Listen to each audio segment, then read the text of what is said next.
That was real. Yeah. This first wife situation is unbelievable. Yeah. I read that obviously it was a rough divorce. Yeah. But she claimed that she went to jail for an IRS debt that you acquired. Yeah. The judge denied that. Liens were placed on your bank accounts and your assets. Why would she go to such... It's hard for you to speak to someone why someone would do something. Yeah. But in your best guess estimation, Okay. why do you feel that she went to the lengths that she was willing to go to try to destroy the person? How can I explain this? So, as we talked about the spiritual side of things, there was a deep things that she's going through within her life, that I know she needs help with. Okay. And there's things that are being revealed now, even throughout her process of life, but things that I've already known. You know what I mean? And I wanted her to get help throughout her entire process, but she did not want to do that. She didn't want to do that. And so when the divorce happened, you think co-parenting, people do it. Relationships, people do this. It works when there is a person where both people are taking the emotions out of it, and that's what it is. In this situation, that's what it wasn't what it was. It was a thing of, she said, hey, I'm going to make your life a living hell. I don't want you need to stay. That was the thing. And after, even through the process of everything that we had gone through. And she still wanted you to stay? Yeah, because the thing of it is that the guy she was seeing at the time, she didn't want to be with him at that time, but she was pregnant by him, and I'm like, this is who you need to be with. Let's make that clear. And he wanted to be with her, you know, and her family knew that they were together too, which was another thing from a loyal side of things, was like, yo. And so, but in that process, they wanted me to all stay. You know what I mean? They wanted me to stay within that, and I'm just like, no, let's just co-parent. We could do that. Right. She took me through it as far as like, okay, no, that's not what I want to do. Within that process, she went so far as to change the kids' names. She alienated me from my children. And so the thing of it is that I talk to fathers a lot about this process because, we have baby fathers and that don't want to be there, but I definitely wanted to be in my children's life, right? My two oldest children, Lyric and Allure, right? And the thing about it within that process, when that was taken away to a thing where I'm going to court, right? And I'm fighting to see my children, meaning that let's finish this divorce. She didn't want the divorce to end. So in her mind, it's just like, oh, well, no, I'm going to make this go on as long as possible. Right. And also, I'm going to make you continue to pay this and that. And, now, jobs ain't steady, what right. it is. But I'm hustling my butt off to try to pay, and I'm paying and doing all those different things. But I'm going to court and she's not showing up. And she's changing the kids' names. And I'm trying to go find out where they're at. You know what I mean? And I can't go. I'm trying to go to the house and like, yo, what's going on? And she called the cops because I want to see the kids and go, he tried to break in. Her dude's going along with it. And I'm just like, okay, so I'm not going to do that no more. Let's do this the legal way. Right. And now you go into court and the house was already in foreclosure already. I just played a little bit of it. We'll go ahead and go to you, Miss Chamonix. I mean, I don't know what else to say about the situation. She seems kind of mental, I guess. Something's wrong. She's just doing way too much. Okay.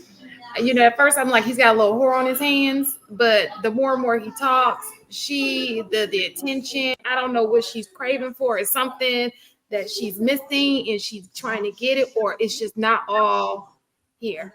Something is going on with this young lady. I don't know what it is, but it's not normal. I feel sorry for him because I think he's trying to handle it the best way he can. He knows something is going on with her. That's probably why he's trying to stick it out, because he knows she is a little, but I feel bad for him. He seems like a very good guy. in a horrible situation, and he's just doing the best he could with, the best he can with the situation. As anybody in a marriage would probably do if they, care for the person. It's like through thick and thin. I guess that's what the the vows say. He's doing his part, but I mean, enough is enough. It's like a situation where, a person who's so in love and they just give to that person, even if it's at the detriment of themselves. It's like, it's one of those situations. I've been there. I understand, but it's time to release. And did he release and let go? We didn't get to the end. Did he finally let go? Thank God. Sometimes you gotta keep coming at you to the point where it's doing something to you, and you just He's know. remarried, Shan. Oh, she's remarried. No, he is. I was going to say, somebody actually signed up for that. Oh, Jesus. He's remarried. He remarried. Oh, good for him. See, there's light at the end of that tunnel. Yeah. Shan, if your family, if you was cheating on your man and your family was talking to him about, you should just stay. What do you think they thought of him to even bring that conversation to him? Would you repeat that? What was the question again? If you was cheating on your man, right? Mm-hmm. Your family went to him and said, I think you should just stay. What kind of man would even enter? Like, I think in my mind, I think that conversations when nobody even come talk to you, like. So I think that you and him are just different people. And I think that, it just takes people. It's so much easier on the other side, right? We can always give other people advice, but when you're actually in it and your heart is involved and you got things going on, you just never know. You can sit here and be like, oh, she cheated, and most men will leave, but a lot of men stay when the woman's cheated, so we don't know why they make the decisions that they make. Yes, it's the right thing to do would be like, I'm out of here. However, I don't know why it took him so long to realize what he was married to and to walk away. But I just feel bad that this happened to him. He seems like a really nice guy, a solid guy, and I hope that his new wife treats him better, gives him everything he deserves. So I'll say this. Sweeney just sent some information that suggests that just as many or even more men may stay. I'm not going to argue that. I didn't do enough research on that. But what I will say is this. Men are stupid if you stay. A woman doesn't respect you when she does that. And you are out of your damn mind if you stay with a woman who doesn't respect you. And once she does that and then you let her back into your life, it's over for her. Just chill out. Leave it alone.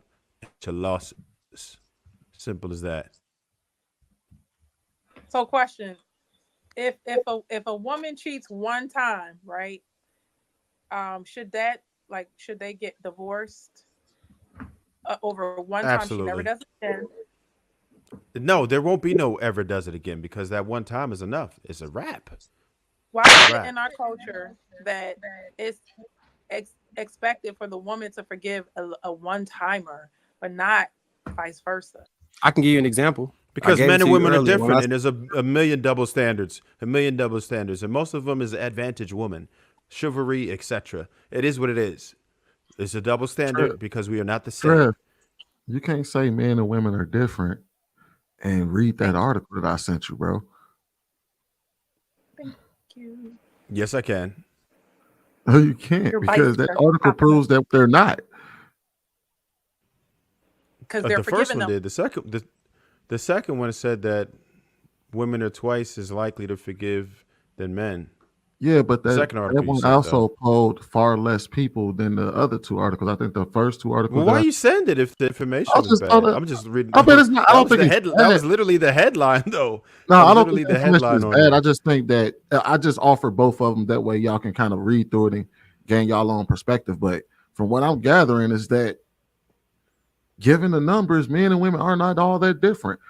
But I also did tell you, I said, regardless of the reason, because women do also have their reasons for why they stay in marriages that they find that it may not be beneficial for them to leave them. Just like in that particular absolutely the particular example that you gave, where these men in these marriages may be most likely to forgive considering the fact that they don't want to break up their family, considering the fact that they don't want to lose their kids, considering the fact that and everything, and family 401k and pension and Yeah. house and So- all their things that they've worked their life to gain, they will lose because most places don't punish women Which for is- infidelity. You'll still pay alimony.